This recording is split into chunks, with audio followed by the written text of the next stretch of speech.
আসিজরা বলেন ঠিক না বেঠিক? উনি গভীর রজনীতে আফসোস করতেছেন, অনুশোচনা করতেছেন, হারে মুসলমানের বিরুদ্ধে তো আমি বললাম, মুসলমানেরা কেঁপে গেছে, উনি কখন ঘর থেকে বাইর হবেন, উনার সামনে প্রশ্ন উত্তর করা হবে। গভীর রজনীতে আল্লাহর ওলি ঘুম থেকে উঠিয়া তাহাজ্জুদের নামাজের জন্য উনি ওযু করবেন।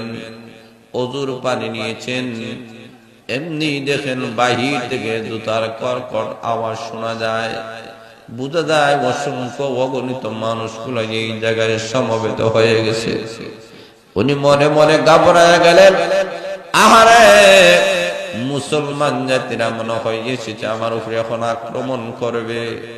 আমি কেন তাদের বিরুদ্ধে কথা বললাম, তাদের বিরুদ্ধে কেন সাক্ষী দিলাম, এই কারণে মনে হয় আক্রমণ করবে। এমনি বাহির থেকে আওয়াজ দিতেছে, দরজা খুলুন।